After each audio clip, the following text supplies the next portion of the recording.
إيه الفنانه المتالقه رباب ممتاز منورانا على شاشه سارما السعوديه؟ يعني خليني ابارك، انت النهارده لابسه الزي السعودي واحنا مش واخدين بالنا.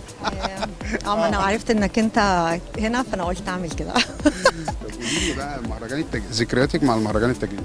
انا بحب جدا المهرجان التجريبي، بحبه دايما، بحافظ كل سنه ان انا ابقى موجوده علشان فعلا مسرحيات حلوه. والدكتور سامح مهران انا بحبه جدا جدا طول عمري، وبحب جدا المهرجان ده، فبحب اجي فعلا، بنبسط بجد. اكتر مهرجان بحب اجي فيه التجريبي. ده شكل النهضه السعوديه الكبيره في الدراما وفي السينما، واحنا اصدقاء يعني على المستوى الشخصي لما بتكلميني دايما تقولي لي مبسوطه جدا من اللي بيحصل مع المستشار تركي الشيخ. طبعا. يعني نحب نعرف الناس بقى.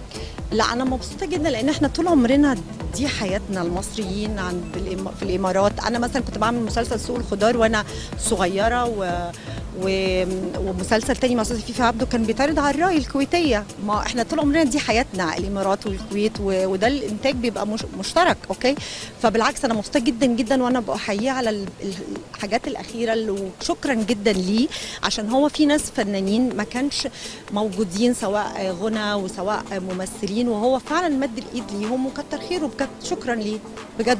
اعتقد كان هيبقى لي عندك تجربه قريب، او كان في مسرحيه او كان في مفاوضات على كده الفتره اللي فاتت. لا يعني لسه، يا رب ان شاء الله يا رب. معروف عنك انك ست شريره على مستوى الدراما والسينما وحتى لو في مسرحيه برضه هتطلع شريره، ربنا يديمها نعمه. مع انك انت ست كيوت وجميله يعني طيبة. والله. ساعات البني ادم بيعمل الحاجات اللي هي مش في شخصيته، فاهم، عشان بيعوض بجد والله انا دايما شريره بالفطره. انا دايما بدعي دعوه واتمنى تقعد لي. يا رب اي حاجه بعملها في اي حد تقعد لي، انا موافقه. شوف يعني بقى دعوه كبيره جدا. يعني فكره انت الشر اللي انت بتطلعيه في التمثيل ده، الناس لما بتصدقوا فيفتكروا ان هو حقيقي، بس هم اللي ما يعرفوش ان اصعب تمثيل هو تمثيل الشر ده. دي فانت حقيقة. طالما وصلت لك فانا ممثله جامده دي جدا. حقيقة. استاذ فريد شوقي على فكره كان اطيب حد في الدنيا، عادل ادهم كان اطيب حد في الدنيا يعني. فلا، ما بالعكس، بالعكس انا بحب جدا الشر. يا رب اعمله في الحقيقه. في الحقيقه نفسي بصراحه. نفسي جدا. بحاول. لا شيك النهارده كده، وتروحي الجيم وخاسه. الله اكبر، عشان هي بتخاف لا الحسد. خلاص مش رايحه. هي بتخاف الحسد يا جماعه. كدمه. ايه صعبه. الجمهور بيشوف. لا تمام. بحاول كده اعمل شويه حاجات تفك الطاقه شويه. الرياضه حلوه قوي قوي قوي للانسان العادي، فما بالك الفنان بقى. كنت قليله الظهور خالص وقافله على نفسك وما بتطلعيش غير لو عندك تصوير. الحمد لله دلوقتي بدانا نشوفك. واضح ان انت سمعتي النصايح الحد يعني. نصايح مين؟ حد مين؟ حد مين؟ بحاول اسمع نصايح الناس اللي بتعزني وتقولي اعملي كذا، وانا بحب اسمع جدا وبعمل بالفعل. يعني اي حد بيقول لي حاجه تفيدني انا بحب اعملها بصراحه. يعني لو الجمهور السعودي هيشوفك برضه هيشوفك في دور شرانيه، ولا ممكن يعني نديهم اول حاجه كده ما تبقاش شر قوي، مع ان انت قمر في الشر يعني. لا يعني ماشي، الشر دلع رقص، انا تمام، اللي انتوا عايزينه انا شغال، ما فيش مشاكل. طب قولي لي بقى، صيفتي في الساحل؟ لا.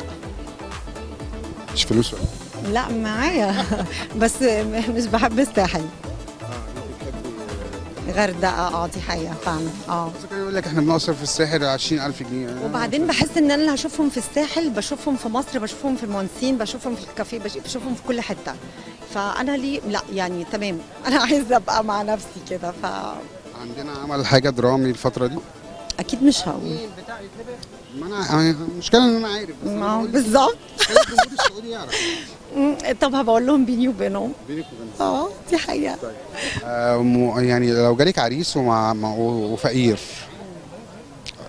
بس بتحبيه نص نص كده ما بتحبوش، بس لو فقير هتوافقي؟ يعني ايه؟ لا يعني لازم اكون بحبه عشان فقير. امال يعني ايه؟ مش فاهمه يعني، لا حب ولا فلوس. لا معلش يعني. يعني حب يا فلوس. اكيد لو فقير هحبه. اوكي انا موافقه. لو جالك عريس مثلا معاه 50 مليون جنيه وده اقل حاجه ممكن يعني اشوف في الزمن ده، يعني شقه وعربيه وبتاع ده يدوب. يا واخد القرد على ماله، يروح المال ويفضل القرد على حاله. هو ده مش مثل، ده اسطوره. بالظبط كده. لا ماليش كنت وافقت من زمان. طيب شايفه ولاد رزق بعد حقق ربع مليار، 254 مليون جنيه، ما شاء الله. حاجه رقم. طبعا احمد عز ومعلم أحمد استاذ عز. تركي الشيخ. احمد عز هو السينما يعني، واستاذ كريم عبد العزيز طبعا، بس احمد عز يعني في الفيلم ده لا يعني هم كلهم طبعا ابدعوا يعني. اتمنى ابقى في الرابع وفي الخامس وفي السادس وفي العاشر، انا موافقه ما عنديش مشكله. احمد عز احنا عاوزين تبقى الرابع. يعني الرابع في الفيلم. شكرا ميرسي. في الرابع. وهي شرانيه فاكيد هتمشي مع الفيلم يعني. يعني انا موافقه باي حاجه. لا انت هتطلعي شرانيه. اي حاجه. اي بقى شنطه فلوس انا موافقه. لا انا شايف ان مش مشكله. لو فعلا دخلتي الجزء الرابع انت شرانيه، هم اصلا عيال شرانيه، فالدنيا هتبقى ولعه. اتمنى انا اعمل اي حاجه. أنا جدا.